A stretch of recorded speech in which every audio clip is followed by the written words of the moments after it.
Bapak Ibu atau para coach, masalah penuaan itu bisa dicegah atau diperlambat nggak? Bisa dicegah atau enggak? Oke, nah bagus Bu. Ini adalah cara gimana masalah tersebut masalah penuaan ya, kayak penyakitnya atau gangguannya, dan penuaan tersebut bisa diperlambat. Yang pertama, melakukan aktivitas fisik reguler. Aktivitas fisik reguler itu salah satunya kita nyapu, itu termasuk aktivitas fisik yang reguler. Kita beresin kasur habis tidur, itu aktivitas fisik reguler. Atau kayak menyetir, itu aktivitas fisik, tapi masuk ke kategori yang sedenter. Nah, kualitas hidup yang baik, mandiri, kita juga usahakan walaupun kita sudah lanjut usia, udah tambah usia, tapi jangan sampai jadinya males gerak, akhirnya minta tolong anak aja deh ambilin ini gitu. Tapi kita harus usahain badan kita tetap mandiri kalau misalkan kita masih mampu. Fungsi kognitif dan rasa bahagia. Ternyata 4 komponen ini bisa meningkatkan usia harapan hidup dengan dilakukannya aktivitas fisik yang dikombinasi dengan latihan atau exercise. Aktivitas fisik sendiri kan merupakan aktivitas yang memang rutin kita lakukan tiap hari, aktivitas yang untuk mencegah penurunan komponen tubuh, melatih fisik, lalu menjaga fisik kita juga tetap bugar. Sedangkan exercise atau latihan merupakan aktivitas yang dilakukan berulang kali setiap hari. Jadi aktivitas fisik kita bisa dikombinasi menjadi sebuah exercise atau jadinya latihan yang diulang berkali-kali. Pertama ada aktivitas fungsional dan rekreasi atau AFR. Nah, AFR ini terdiri dari yang namanya aktivitas dan rekreasi, di mana bisa digunakan untuk pemulihan atau menjaga kesehatan. Aktivitas sendiri merupakan segala sesuatu yang dilakukan oleh seseorang, sedangkan rekreasi merupakan penyegaran kembali badan dan pikiran serta bersifat menggembirakan hati. Kira-kira dari 2 gambar ini, menurut Bapak Ibu, mana yang lebih baik dilakukan oleh lansia? Yang bawah, alasannya gimana nih? Ada rekreasi. Gimana? Rekreasi. Rekreasi. Terus apa lagi? Udaranya. Ada lagi? Sinar mataharinya. Ini lingkungan, ada stimulus dari lingkungan kita tuh, matanya ngelihat kok papasan orang lain harusnya. Jadi ada ekstra stimulus aja dibandingin statisnya. Iya. Oke, baik sekali jawabannya benar semua. Karena kalau misalkan di dalam ruangan itu terbatas udaranya, terbatas dalam aktivitas sosialnya. Biasanya kan ketemu orangnya itu aja, nggak akan ada perkenalan baru atau teman baru. Terus terbatas juga melihat visualnya seperti yang tadi dibilang oleh coach ya.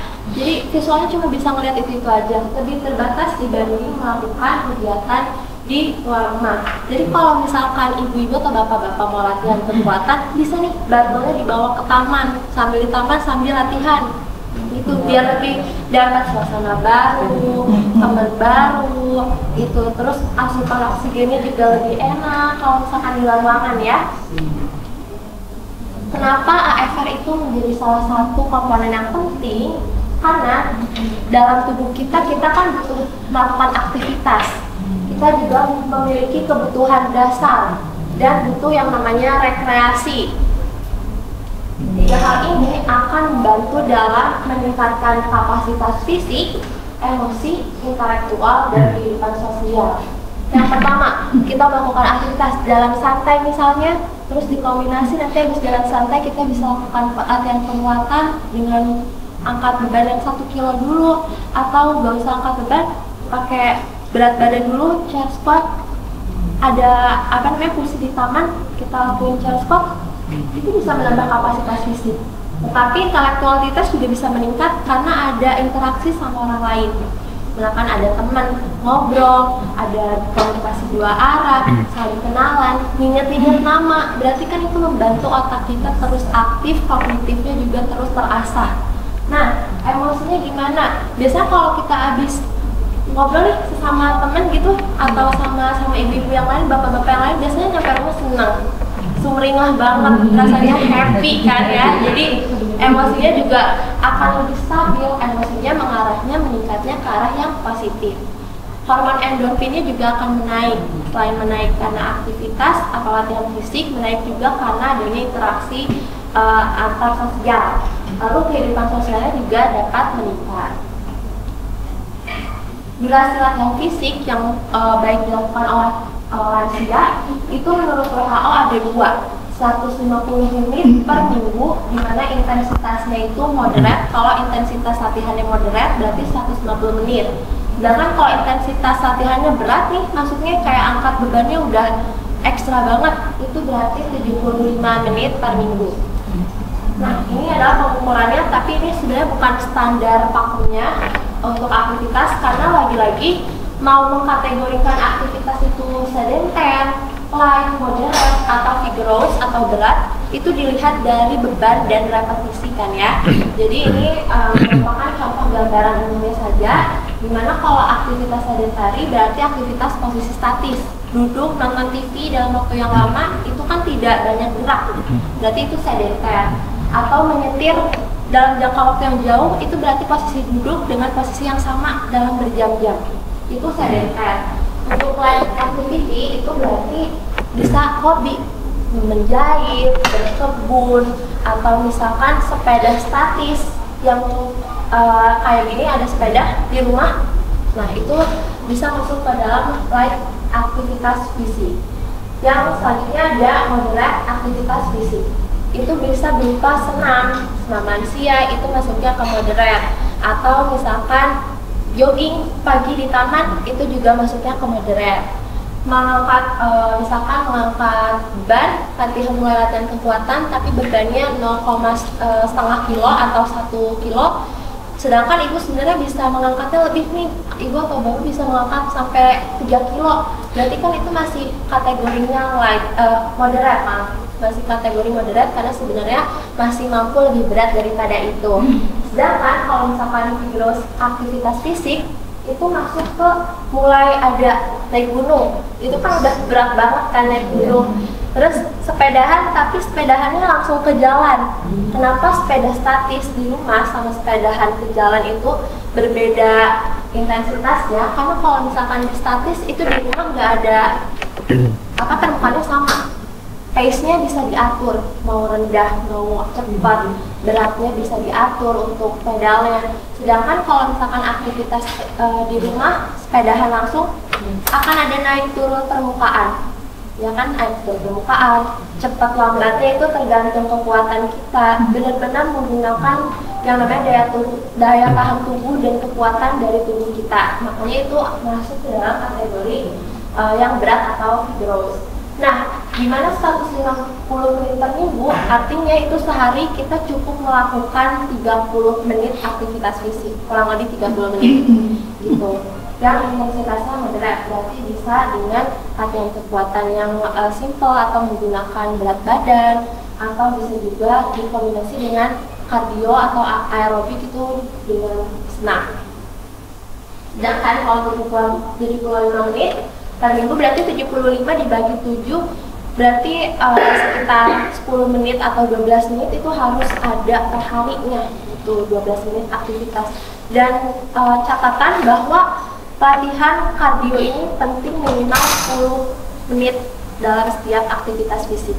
Kalaupun latihan kekuatan, tapi kardionya tetap harus dimasukin 10 menit. Ada proporsi idealnya nggak, berapa persen di kardio, berapa persen di strength training, latihannya itu berapa? Kalau proporsi sebenarnya nggak ada standar ininya, cuma disesuaikan dengan latihan kekuatannya.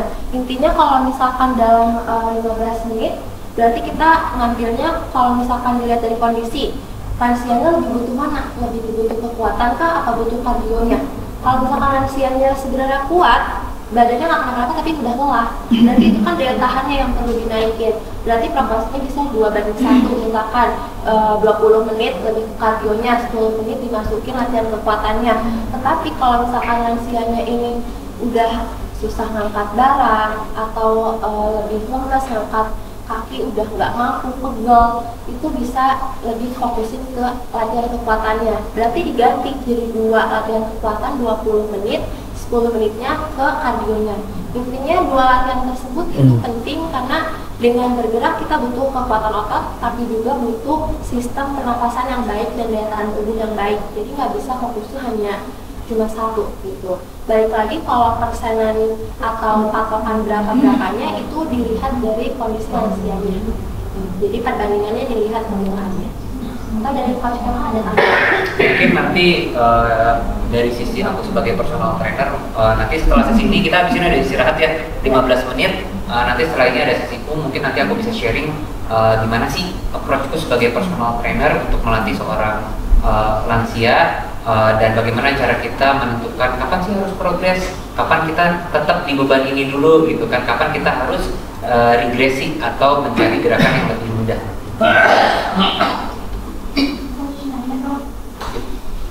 Kalau untuk olahraga yang bentuknya sport kayak bulu tangkis, volley, futsal itu kan saya lihat justru di sekitar saya banyak ya yang udah 50 tahun ke atas tuh sukanya kayak gitu, malah gitu. Nah itu gimana coach? Apakah ada precaution khususnya atau gimana? Soalnya sering dengar juga kan lihat di viral gitu yang lagi kegiatan kayak gitu terus ada masalah gitu buat orang-orang sport.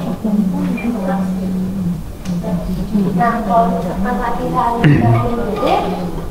badminton itu bisa masuk ke dalam yang vigorous atau moderate tergantung dengan durasinya. Cuma precautionnya adalah pada lansia itu dilihat mukanya pucat atau enggak, badannya dingin atau enggak, keringatannya udah berlebih atau enggak. Kadang ada beberapa yang enggak kok saya kuat tapi mukanya udah pucat, enggak kok saya kuat tapi badannya udah dingin banget, tapi lansianya tetap merasa kuat gitu karena rasa senangnya latihan olahraga itu gitu. Nah itu kita bisa mengingatkan untuk rest dulu sebentar, istirahat dulu sampai pucatnya mulai berkurang, keringatannya mulai berkurang, dingin, suhu tubuhnya juga udah lebih hangat, baru boleh lanjutkan aktivitasnya lagi. Balik lagi tapi itu harus disesuaikan dengan bagaimana kemampuan lansia itu sendiri gitu. Ada beberapa yang habis aktivitas misalkan sorenya latihan kekuatan, malamnya badminton misalkan. Nah itu sebaiknya dijeda dulu, jangan langsung badminton karena badannya udah capek. Kalau misalkan langsung badminton nanti malah drop badannya. Kebanyakan kasus-kasus yang habis olahraga langsung drop itu karena badannya terlalu memaksa untuk melakukan olahraga, padahal badannya tuh nggak mampu tapi dia merasa mampu aja gitu. Jadi kita bisa mengingatkan dengan dilihat dari ciri-cirinya tadi gitu, atau dari konsumen yang lain. Sebenarnya apa yang dikasih tahu sama konsumen juga sudah bagus. Sama aku mau nambahin aja, perlu diperhatiin bahwa nggak semua orang bisa, itu kan high impact ya. High impact itu maksudnya gerakan-gerakan yang tekanan di sendinya itu cukup tinggi, kayak badminton. Pas kita kena bolanya itu kan tekanan di sendinya kan cukup besar, ya kan. Mungkin buat bapak seperti bapak yang udah sering latihan dengan intensitas tinggi, apa sih ada tenis ya, pingpong itu kan, pingpong juga termasuk, ya kan. Ada impact di situ pas kena bolanya. Nah, itu kan tinggi ya tekanannya di sendi bawahnya. Buat bapak yang udah sering melakukan itu dan udah dilakukan selama bertahun-tahun, aman mungkin, ya kan. Tinggal seperti yang Amel bilang tadi, bagaimana cara kita mengetes bapak ini terlalu lelah atau enggak. Cuman kalau orang-orang yang dari awalnya memang sudah sedenter, tidak jarang bergerak, udah berlangsung selama bertahun-tahun, ya kan, nggak pernah bergerak, jangan langsung dikasih gerakan-gerakan yang high impact seperti itu, ya kan. Jadi common sense sih kita melihatnya gitu ya. Mungkin cari olahraga yang lebih low impact seperti bersepeda, ya kan banyak ya, berenang, hal-hal kayak gitu kan low impact ya, tekanan di sendinya itu tidak besar gitu aja. Ya. Oke, sebelum masuk ini kita istirahat dulu 15 menit ya. Ya, kita istirahat dulu, tapi break dulu. Coffee break dulu. Terus kita mulai jam